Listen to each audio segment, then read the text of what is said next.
Bom dia a todos, buenos dias a todos. Welcome to our interviews, Hard Talk in this arbitration channel. Bienvenido Eduardo. Como sabes, voy a hablar en inglés porque los chicos no saben hablar portuñol. Desgraciadamente, no podemos hacer la entrevista en portuñol como me gustaría. Por esto, vamos a hablar un poco en inglés. Welcome, Eduardo Zuleta, one of the most important South American arbitrators. And it is very interesting to our students and our friends to listen something about your life and about your work. So you have a very, very large curriculum. So I picked up some important informations, and then we are going to begin our interview. So Eduardo Zuleta has an LLM in Queen University in 2002, a specialization in banking law, and GD at University of del Rosario, Universidad del Rosario in Bogota, Colombia. And you were graduated in 1980, the same year I graduated in São Paulo from University of São Paulo. Eduardo took part in several international arbitrations, commercial and investment arbitrations. Well, there is a very, very long list. So I recommend to you to go to Google and to go to one of the curriculums and see how important cases Eduardo took part in. Eduardo was former vice president in ICC Court of Arbitration, and what is most important of everything, he is a member of the Academic Council of Canal Arbitragem para Latinoamérica. Lauro asked me to put this in evidence, okay? And well, I want to read you 3 lines about what people think about Eduardo Zuleta. Star arbitrator Eduardo Zuleta is held in the highest esteem for his experience acting as an arbitrator on high-profile arbitration proceedings. Okay, this definition is everything you have to know about him. So, guys, let's begin our interview, and the word goes to Gustavo first. Thank you, Professor Carmona. Eduardo, it's a pleasure to see you again, even though through the screen. It was a pleasure meeting you in New York a few months ago, and it's really nice to talk to you with our group here. And so let's start talking about your personal experience. So we have like 2 specific questions on this issue. And the first one would be, can you recall any arbitration that made a particular impression on you or had a marked effect on your career? Yes, well, first and foremost, thank you very much, Carlos, for your kind words. It's always been a pleasure to see you and to work with you. I've enjoyed a lot working with Professor Carmona in several academic and professional issues. So thank you very, very much, Carlos, for this, and Gustavo and you guys for this kind invitation. Yes, I remember 1 or 2 cases. One that I would say marked my life in a lot of senses was a case where I was appointed chair in an arbitration that was going on for 7 years, and the president resigned. And all of a sudden, I jumped in as chair of the case. I can mention the case. It's a public case. It's Conoco versus Venezuela. It's an ICSID case. And I jumped into the case with a hearing, with an upcoming hearing, with a record of like 7 or 8 challenges against one of the arbitrators, a record number of procedural orders, a record number of hearings, and a very difficult case. It was a very difficult case, not only in terms of liability, in terms of jurisdiction, but also in terms of calculating and estimating damages. It was a real challenge. It ended up with a long, very, very long award after 3 hearings on the merits and on damages and on liability. And at the end, there was the need to decide. You remember that there was a dispute as to who was the president of Venezuela at the time, whether it was Mr. Maduro, whether it was Mr. Guaido. We didn't want to get into politics, of course, but we had to make a decision as to which council was the council who could represent Venezuela in the case. So it was a very challenging case. And the second one that I can remember, and it was a sad case, was a case where we came to the deliberation. We approved the award, and one of the arbitrators passed away before we signed the award. So we had to ask the parties whether to repeat everything or whether they would be content with the award being issued by just the two arbitrators. The parties accepted that the two arbitrators issued the award. But it was a very difficult decision for the parties, for the tribunal, and it marked my life in the sense of the situation itself, and because of the person involved, because it was Johnny Veeder, who was a very dear colleague and friend and a landmark individual for the arbitration community. Yeah, two very different experience, but in some way similar in the sense that they were tough for you in your career, both either as a personal difficulty or a professional hardship to overcome in a proceeding. Very interesting, Professor. Thank you. So my second question would be, Professor Carmona mentioned before that you are a former vice president of the ICC, which is one of the most prominent arbitral institutions in the world. So having acted as a vice president of the ICC, has this role, in your opinion, changed your views about arbitration? Do you recall any particular experience that would be interesting to share with us, but using like this hat of vice president of the ICC? Yes, it changed my views in a number of ways. First, because we were tasked with an issue or a situation where the world of arbitration was seeking for more transparency, more openness, more efficiency, reduction of time, reduction of costs. And so under the leadership of Alexis Moore and with the group of members of the vice presidents of the ICC, we undertook a number of tasks that I would say made a difference in the way arbitration is perceived today. First, by putting some more clear rules based on our experience with the IBA on disclosure and making clear that there are certain situations that must be disclosed, and giving a list of situations that we consider should be disclosed, no matter the time frame or anything else. So that was one part of the task. The second one was the need to amend the rules of the ICC to take care of a number of situations, including the pandemic, that needed reforms, that needed amendments, that needed changes. So that was a second thing that we undertook, and that was extremely important. And the third thing, in terms of transparency, and that's something that I think a number of institutions should follow. We decided that the election of the Secretary General and the chair, the president of the ICC Court, should be an open process, as opposed to somebody appointing the chair.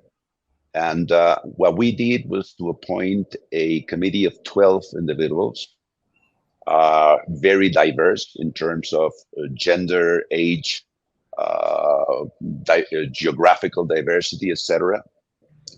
And we opened a process for anyone to apply.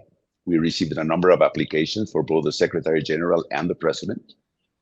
The Secretary General, Alex Fesas, was elected after a very tough contest.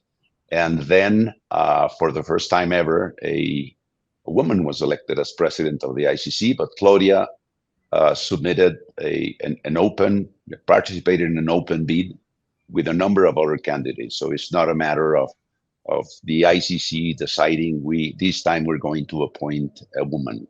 It's something that it was an open process, and Claudia just won because she made the best interview, the best approach, and basically the committee was very impressed with what she presented.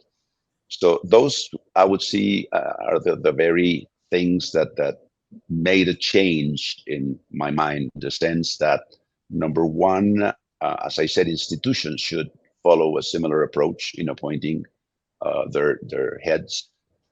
Number two, that transparency is something that institutions should look for without exaggerating. One thing is transparency, another thing is excess publicity, which is a totally different animal. And maybe the other thing that I should mention that impressed me and changed a bit of my views is that when you are sitting in the court, you're reviewing awards from a number of people. And then you find people that you've never heard of that draft excellent awards, very impressive awards. And then you say, why are not these individuals being more seen everywhere? Because they're very good. So that's something that is the balance between the people that you see and probably are very good, the people that you see and probably are not that good, and the people that you don't see and are very good. So that's another thing that is very impressive, to find new people that you never heard of drafting excellent awards in a record time. Thank you, Eduardo. Those are very, very interesting, and for us, I think it's I don't know, really nice to have views from inside the court. So thank you again. Eduardo, in a certain way, I have that experience also with some of my very old professors that I thought were very, very good, and well, they were not. And working with young guys was a real surprise. Sometimes they are really, really great. So I had more or less the same experience you were talking about. Well, now the floor goes to João, please. Thank you, Professor Carmona. Professor Zuleta, it's a pleasure having you today. So you just mentioned about diversity, answering Gustavo's question. So my first question is, did you face any difficulty as a Latin American practitioner in international arbitration? I'm not going to be polite about that question. The answer is yes, I face difficulties. Number one, because the concept of Latin America is a very loose concept that is used in my view, in an incorrect way, because Latin America is more a political term than a geographical term. It's a term created by the French scholars and by some Panamanian and Colombian scholars to differentiate the so-called Latin sector of the Americas as opposed to the common law or Anglo-Saxon sector of the Americas.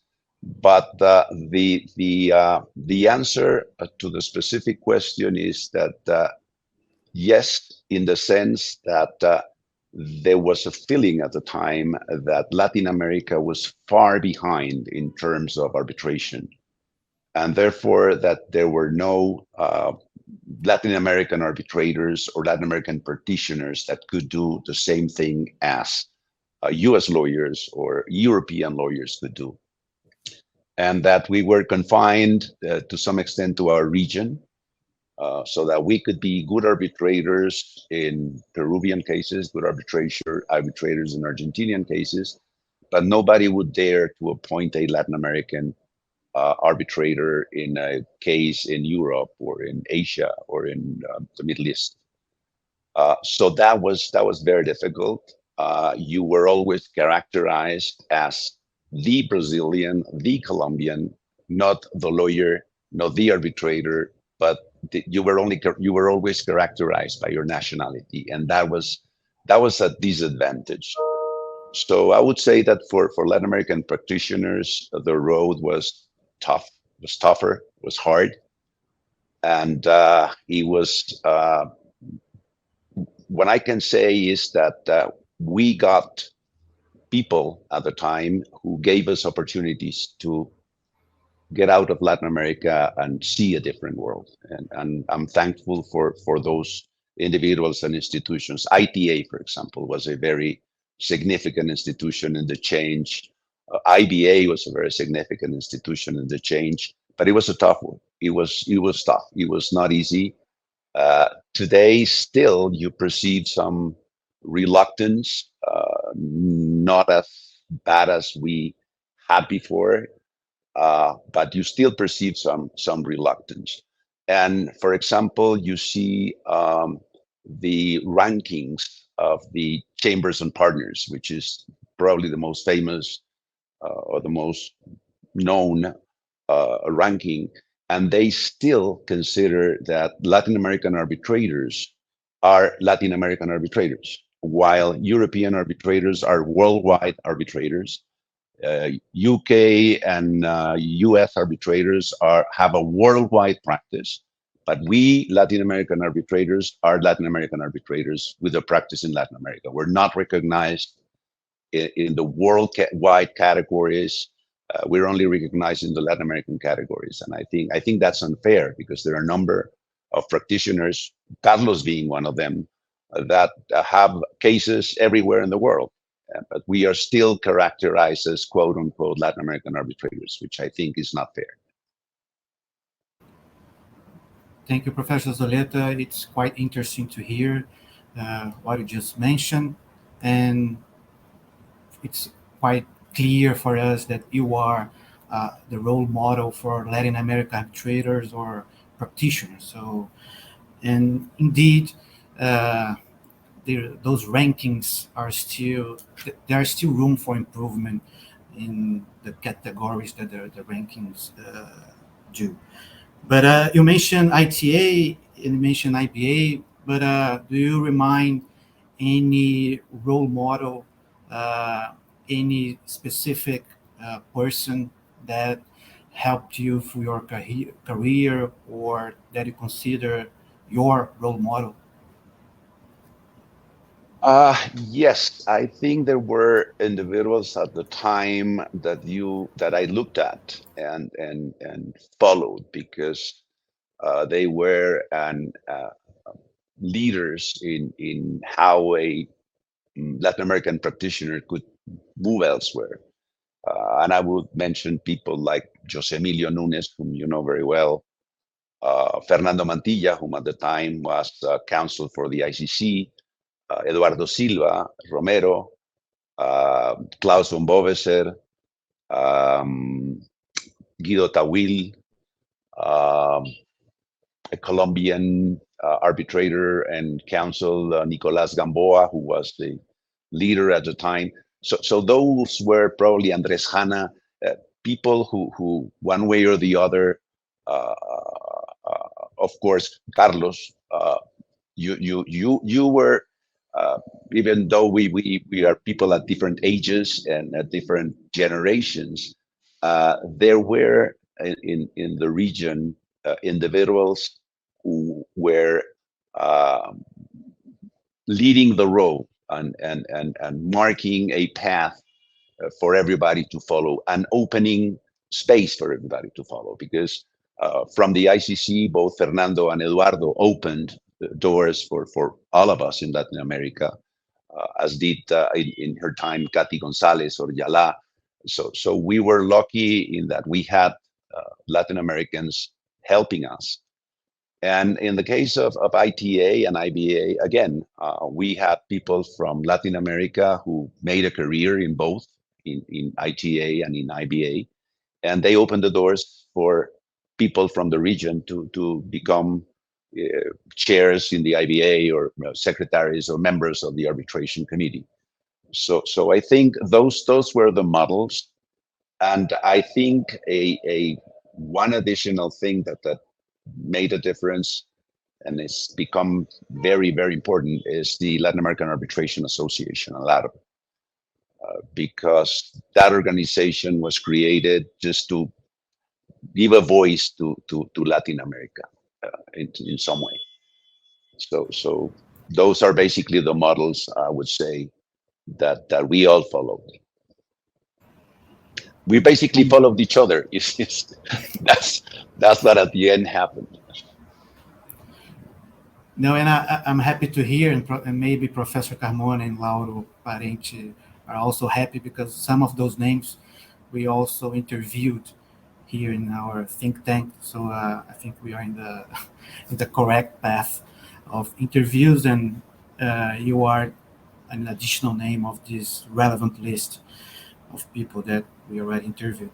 So my second question, Professor Zuleta, would be related to a more broader sense of diversity. So in your opinion, how do you think that gender, age, ethnic diversity can benefit international arbitration? I think that it could benefit international arbitration because international arbitration is about diversity. International arbitration is about disputes, cross-border disputes between individuals or companies with a different background, both culturally, in the way they think, in the way they approach the process, in the way they approach the facts. You can not simply try to put international arbitration in a sort of a bubble where everybody has to think equally, everybody has to go the same way, everybody has to take the same approach.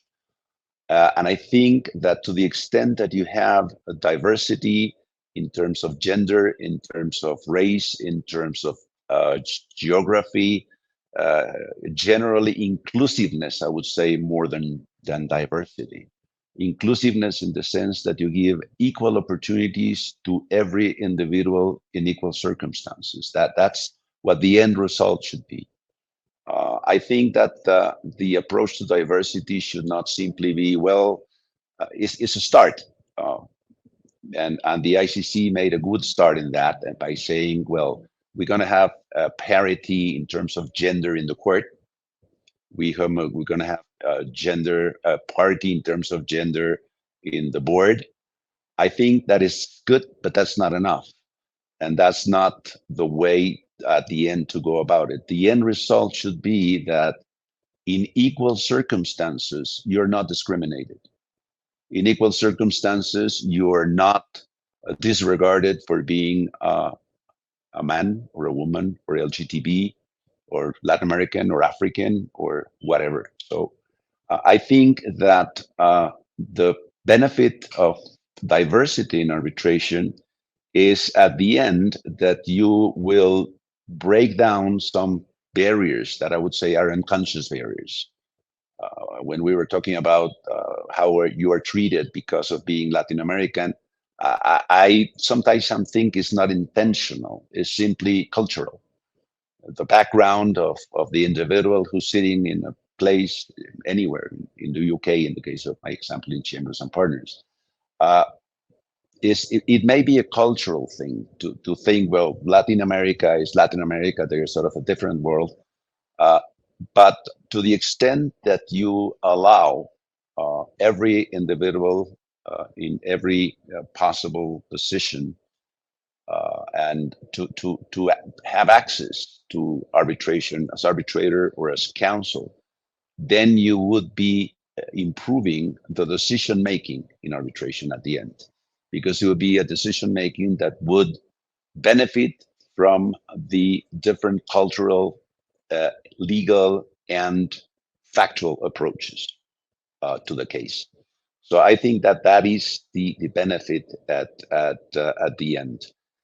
And to be honest, I've seen a lot of efforts in that regard, in improving diversity, and I think the institutions are understanding that. I just gave the example of the ICC. The institution are more and more trying to appoint new people, people from different regions, try to appoint more women, trying to appoint more people from Latin America, from Africa, from Asia. That's one thing. But the other thing that has impressed me a lot is that law firms have made a lot of effort in that. Because you see, on the one hand, I've seen in 2 recent cases that I can remember, the entire team being females. And they did a fantastic job. And we commented that because we were very impressed. Not surprised that they did a fantastic job. They are very good. But because law firms are taking care of that in terms of gender. And the other thing that you're seeing in law firms is diversity in terms of nationality. You don't see anymore the team of the law firm being just counsel from one simple country. You see a lot of people in the team from everywhere in the world with fantastic skills. So I think we're getting there. There's a long way to go, but we are getting there. Yeah, I couldn't agree more, but that's a long way, but we are doing our best, right? And Professor Carmona, I think we are done with diversity, so I give you the floor. Thank you. So, Fabiana, your turn. Thank you, Professor. Thank you, Professor Zuleta. I think, if possible, could we go a little bit deeper on Latin America culture and how this can contribute? Because, Professor, you are a founder of the Latin America Arbitration Association. You're very involved with our culture. And what do you think that specifically that we have in our culture that we could really contribute to arbitration in other parts of the world or in international arbitration in general? Well, there are a number of things that we can contribute and that we have contributed. And I'm going to do investment first and then commercial. In investment cases, we have contributed to the development of a number of theories because of the defenses posed by states in international investment cases. For example, Argentina developed a theory as to whether or not shareholders could claim for damages caused to the company in which they invested. And there was a number of decisions on that. Argentina also developed a theory on the enforcement of ICSID awards. That was the subject matter of abundant jurisprudence and decisions.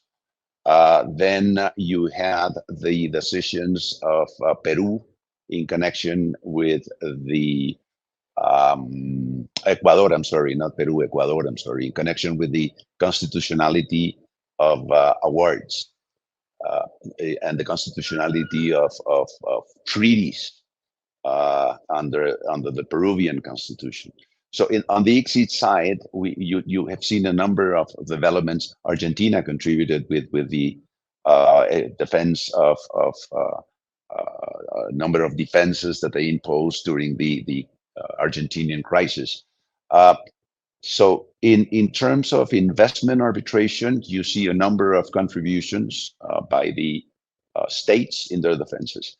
In terms of commercial arbitration, indeed, we have had a significant contribution because the roots of the French code and the civil law are very, very strong in Latin America. And there are a number of the international theories that are today worldwide accepted that have originated from our civil code, from the Chilean code, from the Brazilian code, and from the roots of our codes, basically the Spanish code and the French code. So I think we have contributed in that to the substance. In connection with procedure, we have contributed in the sense that we have developed a number of tools that are proper to Latin America and proper to our region in connection with how the process should go. The part a bit, and sometimes a lot, from the practice of the US typical arbitration.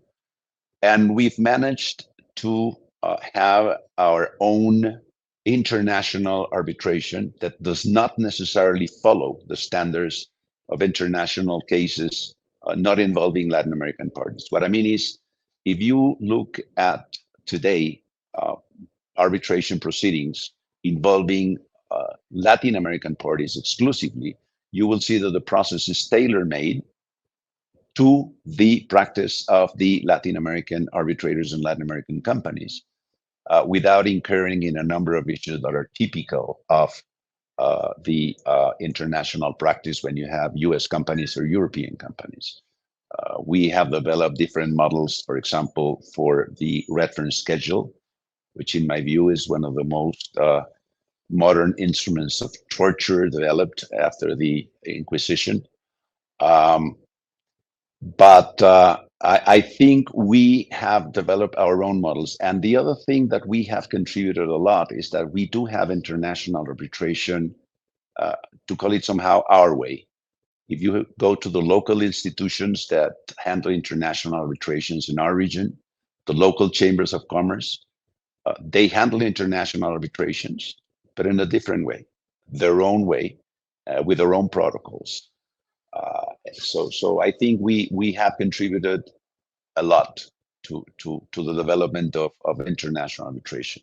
And last but not least, I don't know if you know that, but during the pandemia, there was a joint effort of all the arbitration, a number of arbitration centers in the region, and they developed a protocol for a remote hearings, which is something that is unique to the region. Thank you, Professor. This really empowers us, and it's great to hear, because sometimes, well, usually we think we are inferior somehow, or we do not contribute as much as they do. So it's great to hear. Thank you. And we touched a lot about our own way of dealing with international arbitration. And as a great arbitrator, do you think, and having lived and seen different cultures, do you think there's any significant differences between, of course, commercial arbitration practice in Brazil and in other Latin American countries that are Hispanohablantes? I think Brazil has two main advantages over and above other jurisdictions in Latin America. The first one, you have an arbitration law.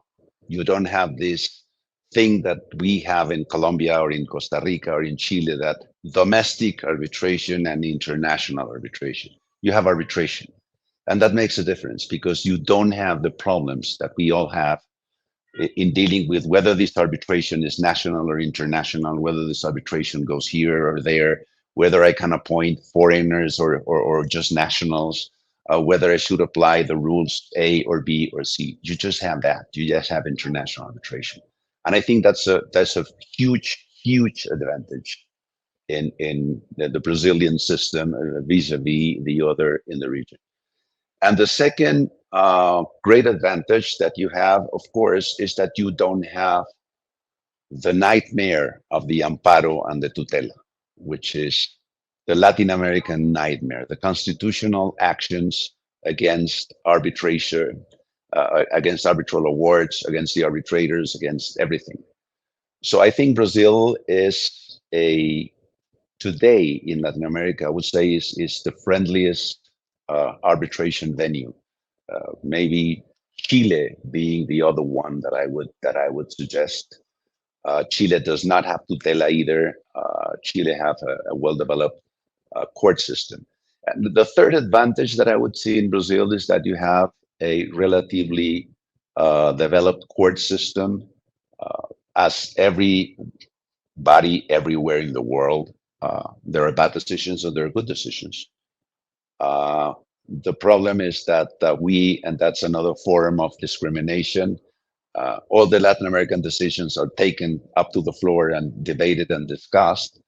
And we should one of these days do a panel on bad decisions from US courts or bad decisions from European courts. And it will be fun because there are bad decisions everywhere. But I would say that those are the three main issues that I see in Brazil that make it different from the rest of the region. And that is an advantage because unfortunately, when you look at the history of arbitration, everybody says Brazil came late in approving the law. Brazil came late in adhering to the New York Convention. Yeah, you can do things late to the extent that you do it good. And Brazil did, maybe it did late, but it did good. It learned from the others. It saw what was happening everywhere, and it has a good law, and it has a good court system, and friendly environment for arbitration, I would say. So that makes a difference. And you don't have tutela, which for me is kind of magic. And for this, we are grateful for Professor Carmona, to whom I give the floor. You know, Eduardo, we have tutela here, amparo, which is the mandado de segurança.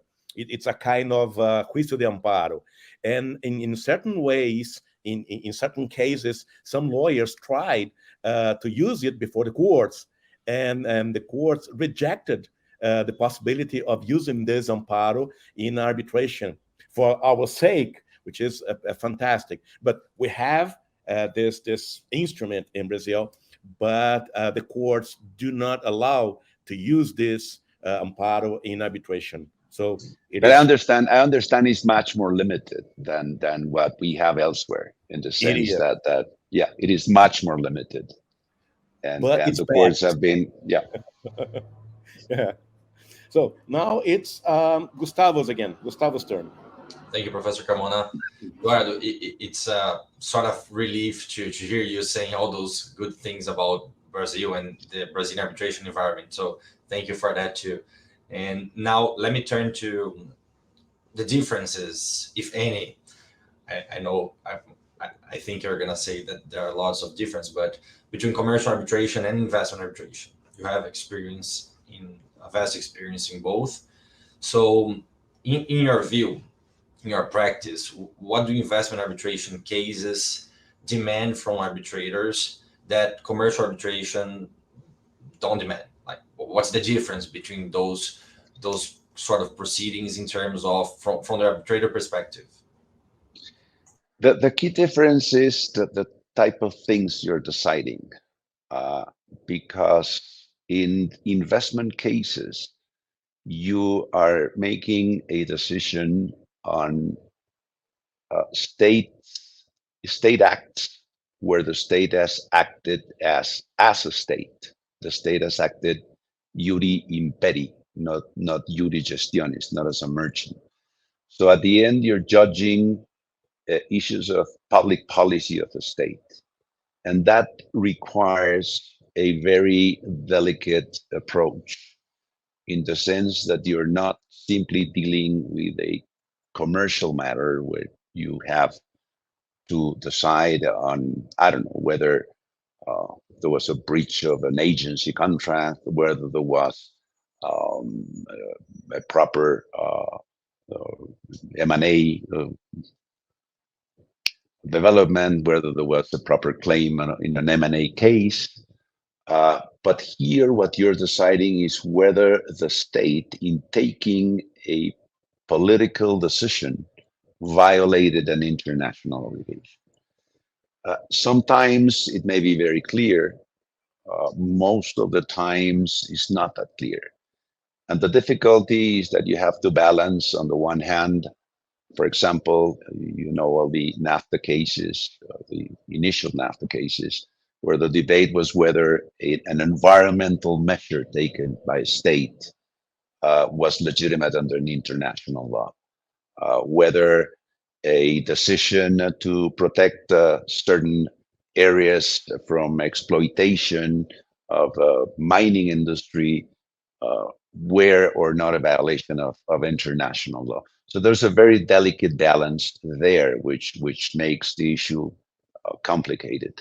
And the second difference, I would say, procedurally speaking, is that states normally have difficulties in reacting because, number one, they have to get documents from different offices, they have to get reactions from different, so they normally would ask for more time.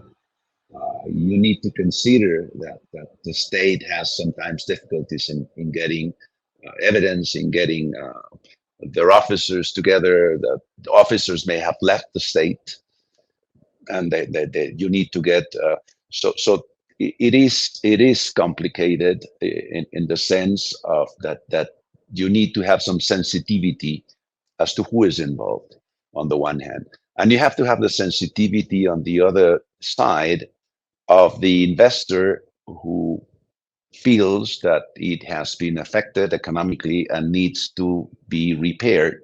And sometimes the repair may be urgent in the sense that it could have resulted in the bankruptcy of the company or something along those lines. So that makes the balance and the decision making difficult.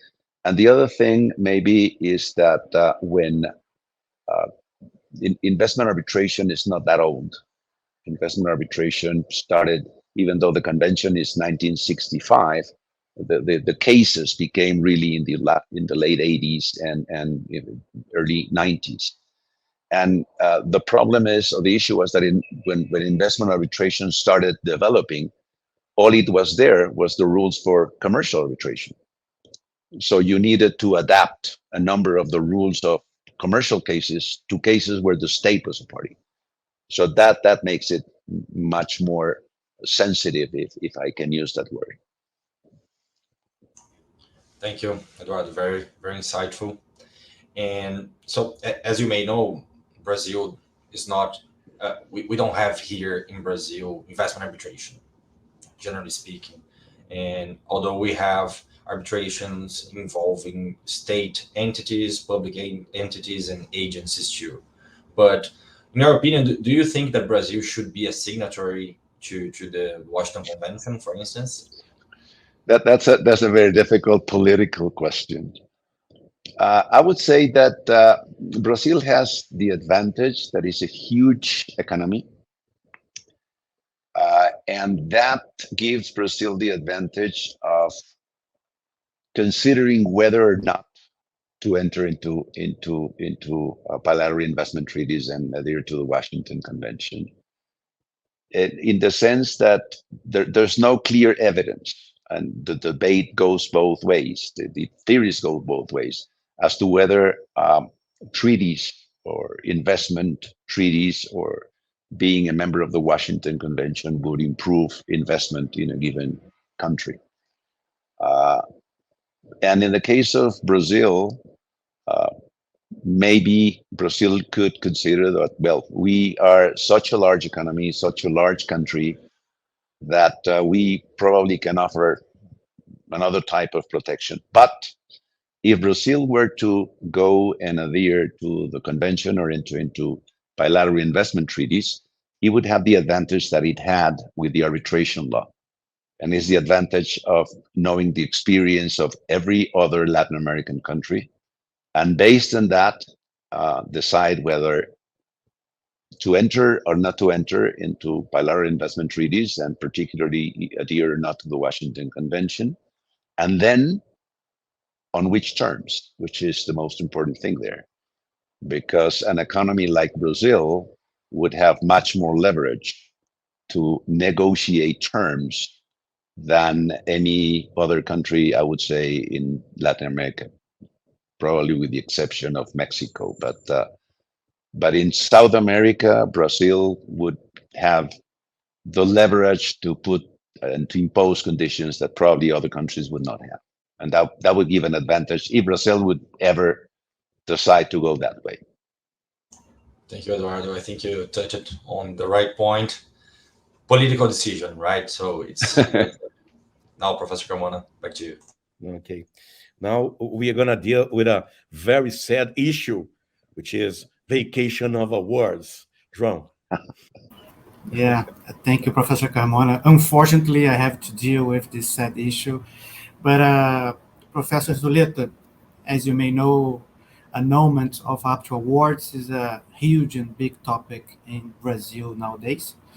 So we would like to hear from you, in your opinion, in your experience. Do you really think that national courts are more open to accept the annulment of actual awards or not? What is your opinion on this regard? The courts, I think the courts are not marking a clear path on the matter. You have decisions in Chile, for example, where the courts have been very much aligned in respecting the grounds for annulment of the UNCITRAL model law. And it is very difficult to annul an award in Chile nowadays. Then you find cases like my jurisdiction, where the Supreme Court has one theory, and then the Council of State, who is in charge of annulment of awards involving public entities, has a totally different theory. So that gives a lot of uncertainty as to the end result of annulments.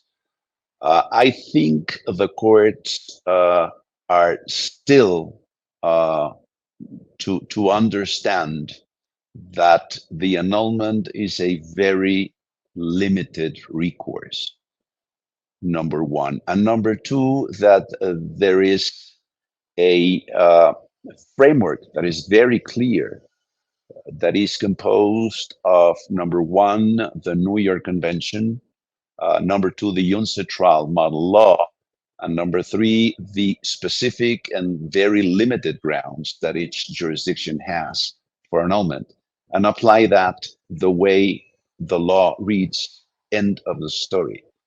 The problem is that the judges try to go to procedural rules in the local procedural codes. They try to apply constitutional theories to the grounds of annulment. In jurisdictions where you have a dual system, national and international arbitration, then they apply the grounds of the national arbitration. They attempt to apply that to international arbitration. So I think there's a long way to go in terms of the awards and annulment of the awards. And to that, you have to add the uncertainty of the amparos and the tutelas. You know, the famous Mexican case, the Cemex and Pemex case, where the court refused to annul an award, and they, by means of tutela, an amparo in Mexico, they annul the award. That is nonsense, because then it means that you have an additional resource, sort of an appeal on the case, which is absurd. The Constitutional Court of Colombia, we had a very clear line on annulment, and then the Constitutional Court issued a decision where they say that you can file an amparo against the award in an international arbitration. And one of the grounds is, according to the court, one of the grounds is when there is a fundamental error, which is basically a review of the merits of the case. So that is sad. And I think that the courts need to understand the law, need to understand the convention. And the other thing that the courts need, and I've been pleading and begging for that, is material to read. One of the problems we have with our courts is that you apply for an annulment, and you quote Gary Bourne, and you quote Gaillard, and you quote the French courts, and you quote a number of things, and the judge goes and takes what the judge has, which basically could be the Brazilian law, and then the Code of Civil Procedure, and a couple of articles from law professors, and that's the basis for the decision. So we need to help the courts getting not only a better understanding of this, but also a better way of accessing materials that allow the courts to make reasonable decisions. But I think we're going the right way, but there's still a long way to go. Yeah, I agree with you, Professor Zuleta. And as you previously mentioned, at least Brazil is considered a pro-arbitration, a friendly jurisdiction. So, but yes, we still have room for improvement. A follow-up question would involve conflict of interest, but I understand that Fabiana, Professor Carmona, will ask a question regarding this issue. So I pass the mic to you. Fabi? Thank you. Yes, that's our next question. As you can see, Professor, we are just hitting the hard talks, really. Well, in Brazil, we've been seeing that one. Can I say that? Maybe a room for challenges is the conflict of interests of arbitrators and the parties and the lawyers. And we understand that you were a member of the drafting committee of the IBA guidelines on conflict of interests. And this is actually also being reviewed at the moment.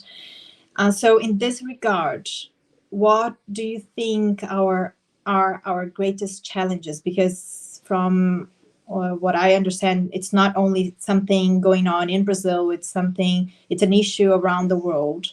So how do you see this issue? I think that we need to come to terms to a sort of a unified standards for disclosure to begin with. The way I see the topic today is very difficult to have a clear understanding of what are the rules that are governing the disclosure of the arbitrator. Just to give you an example, let's assume you're sitting in the UK as an arbitrator, and then you are governed by the UNCITRAL rules in the case where you're sitting.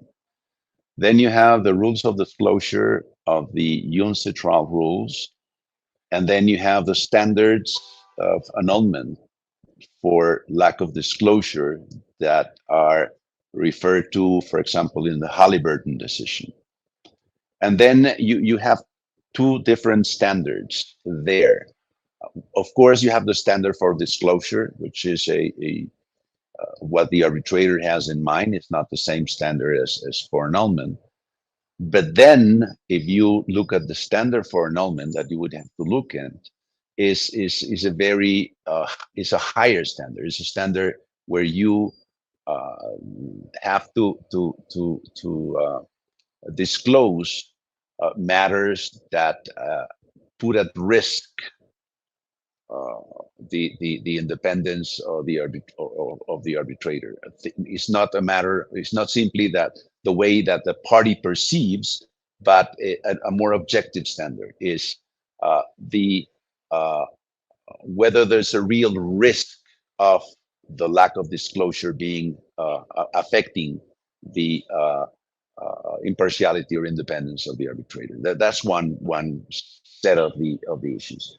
The other problem is that we are getting in so many different standards that it is difficult to know, depending on what sort of arbitration you are in, what are the risks that you are facing and what are the problems that you are facing.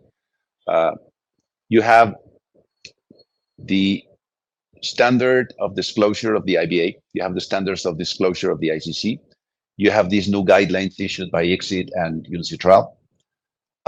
You have this decision from the UK court. You have the rules of the Spanish Court of Arbitration, the rules of the Spanish Spanish court, the Spanish rules on on disclosure. Then you have the rules of each institution. So the problem there is that any failure to disclose anything would lead to a challenge to the award. And you have seen challenges to awards, for example, for not disclosing that somebody was a friend of mine in Facebook.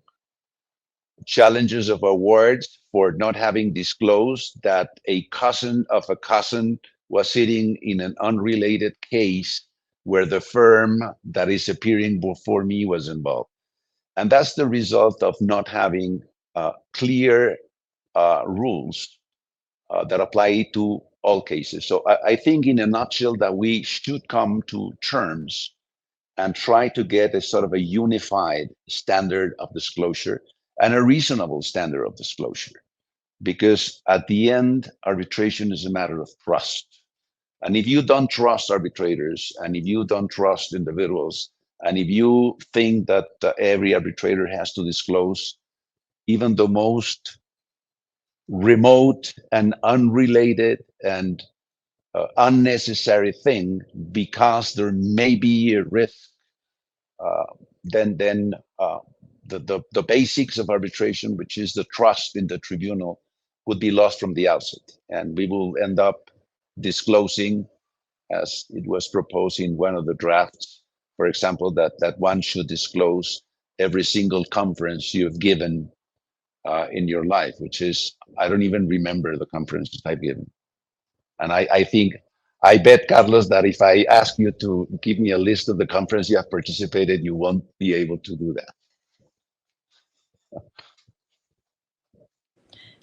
Thank you, Professor. I think that just putting this out to the world helps us to develop this little by little, but we'll get there. Thank you. Professor Carmona? Ok. João? Thank you, Professor Carmona. So now, Professor Zuleta, the idea is not to talk about the law, to talk about more about you, your personal life. So get ready for some interesting questions about your personal life and interests. But so my first question, Professor Zuleta, is how do you balance your personal and professional life? How is your work routine and your interests? And so basically the question, how can you balance, because we all have like really intense work routines. So what is the magic, if there is any, the magic formula to balance career and personal life? There's no magic formula. This is a professional career where you have a lot of travel. It in itself is something that challenges your life balance. Second, you have hearings and things that take a lot of time. What I normally try to do is have a cutoff time on a daily basis. Try not to work after certain hour of the day, and that's time for my family. If later on I have to start working at 11 at night, then so be it. But I try that from 6:30 until 10, 11, it is family time, and try to stay with my family. Particularly now that I have a granddaughter, that I'm very happy. So I try to balance that. Now the problem there is that you try to manage your time, but a number of times time manages you, because you have an arbitration, you have a case where you have a procedural calendar, you have a schedule, and all of a sudden there's a submission out of the blue for, you name it, provisional measures, disqualifying an arbitrator, whatever, and then you have to sit and work. But normally what I try to do is, as I say that, and not to work on weekends to the extent possible. Just weekends, try to devote weekends to my family. Sometimes you have to work in the hide, but but I'll try to do that. And now as an arbitrator, it's probably easier to manage than when I was acting also as counsel. Acting as counsel is never-ending nights, never-ending days. So it's easier now, I would say. Yeah, I've been there. So as a litigator and a lawyer who works with arbitration, I confess that when I was a junior lawyer, I was always expecting to have an injunction to write on a Thursday, Fridays, but now, a few years later, I don't want to work during the weekend. So I feel you, understand you. It's really important to have I know that there is no magic formula, but at least to have a family time. Yeah. That's the key answer to my question. So, Professor Carmona, I give you the floor. Gustavo, as far as I know, Gustavo, you work every weekend. Am I wrong? No, you're wrong. I shoot some emails just for you to give this the sense that I'm working every week. I'm usually at the beach, drinking caipirinhas. We have sometimes as more junior lawyers to work on weekends and try to work later nights to try to be somebody one day, just like Professor Carmona, Professor Zuleta, right, John? We try to do that. And so let me ask you another personal question, Eduardo. If you hadn't chosen law, right, what career do you think you would have pursued? $1 million. If I hadn't chosen law, probably music. Probably music. I love music. I am actually, I have a sort of a parallel life where I am making a research on the origins, well, the African origins of salsa.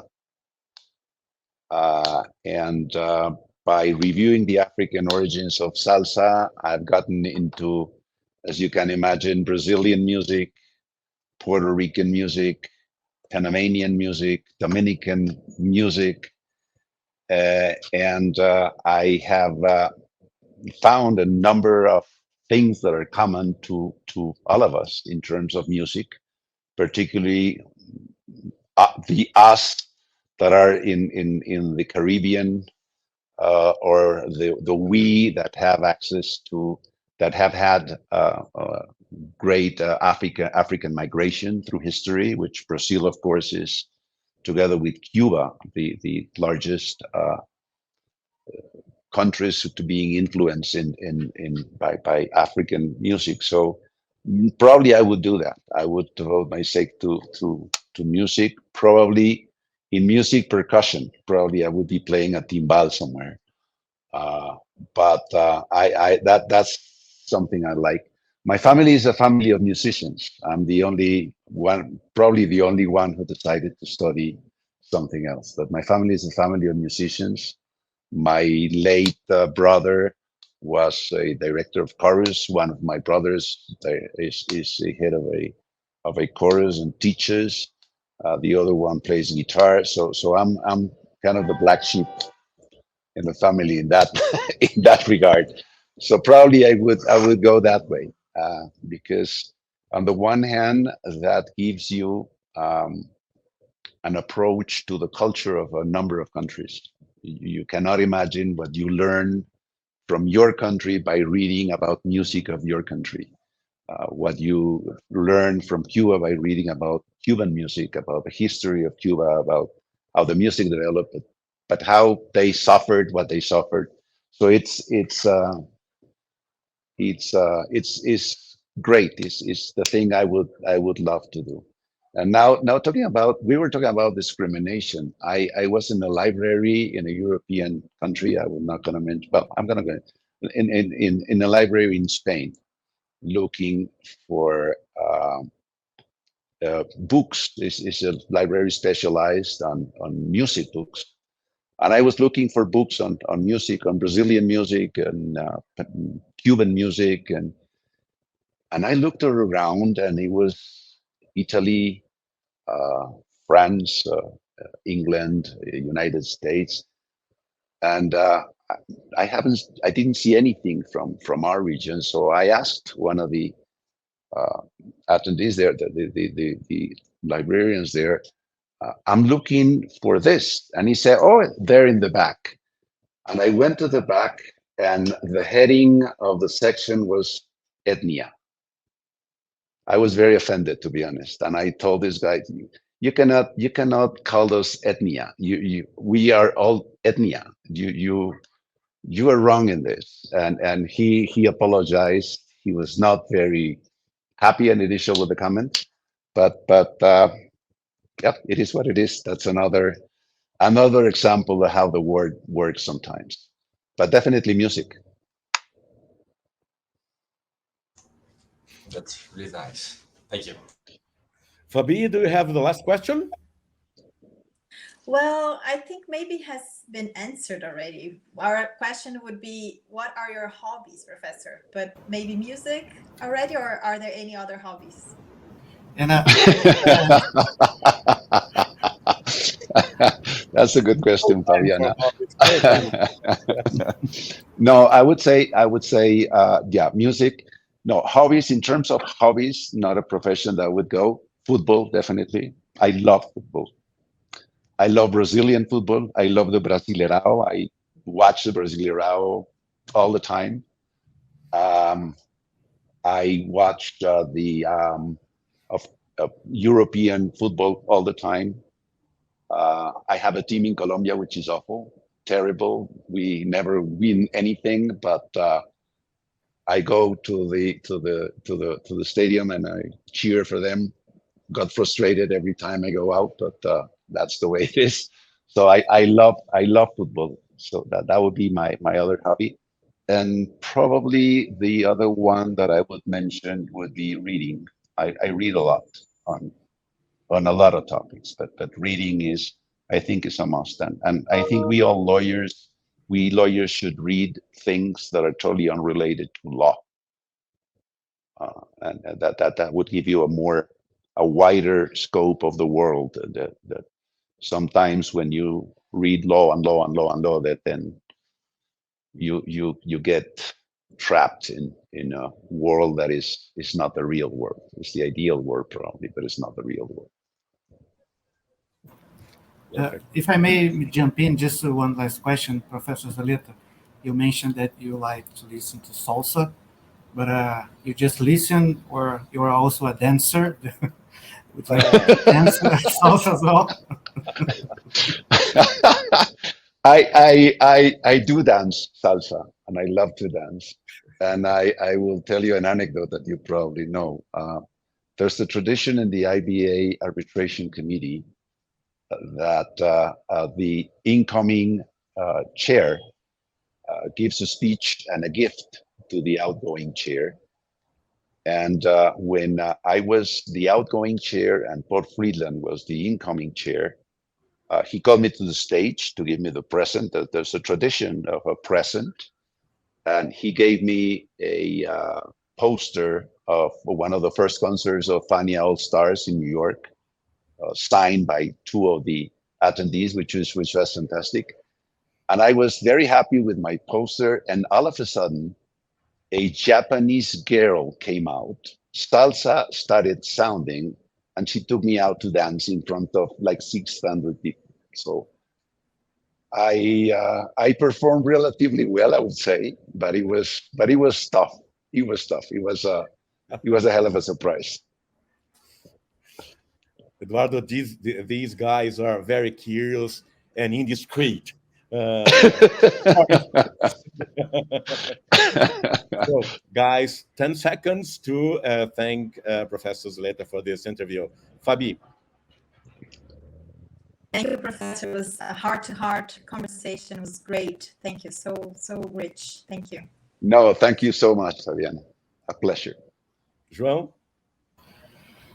Professor Zuleta, it was incredible. Thank you so much for your time, your availability, and since you mentioned that you watch soccer matches in Brasileirão, in Brazil, I hope that you are a supporter of Flamengo, because Flamengo is the best team in Brazil. So thank you so much. Sorry.